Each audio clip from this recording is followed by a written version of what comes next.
Flop થયેલી અને વખોડાયેલી કંગુઆએ પણ ઓસ્કરની હોડમાં ઝંપલાવ્યું. સાઉથની ફ્લોપ થયેલી અને મેકિંગની રીતે પણ બહુ વખોડાયેલી ફિલ્મ કંગુઆએ પણ ઓસ્કરની હોડમાં ઝંપલાવ્યું હોવાનું જાણીને ચાહકોને નવાઈ લાગી છે. જે ફિલ્મને ભારતના એક પણ ક્રિટિકે વખાણી નથી તે ફિલ્મના સર્જકોએ ફક્ત પબ્લિસિટી માટે ઓસ્કરમાં પ્રાઇવેટ એન્ટ્રી મોકલી આપી હોવાનું મનાઈ રહ્યું.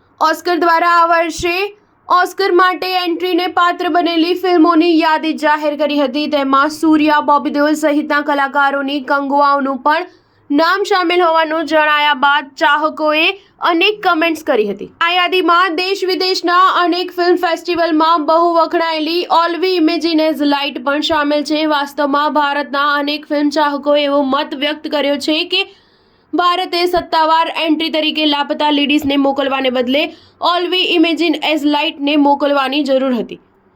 લાપતા લેડીઝ ઓસ્કર દ્વારા શોર્ટલિસ્ટ થયેલી ફિલ્મોમાં સ્થાન પામી શકી નથી. ઓસ્કરની હોડમાં સામેલ અન્ય ભારતીય ફિલ્મોમાં Aadujeevitham, Swatantrya Veer Savarkar, girls will be girls, Putul અને સંતોષનો સમાવેશ થાય છે. ઓસ્કર માટે નોમિનેશન પ્રક્રિયા તારીખ 8મી જાન્યુઆરીથી શરૂ થશે અને 12મી જાન્યુઆરી સુધી ચાલશે. નોમિનીઝની આખરી યાદી તારીખ 17મી ઓગસ્ટે પ્રગટ થશે. ઓસ્કર એવોર્ડ સમારોહ તારીખ 2જી માર્ચે યોજાશે. સ્ટાર ન્યૂઝ 7 હંમેશા સચ્ચાઈની સાથે.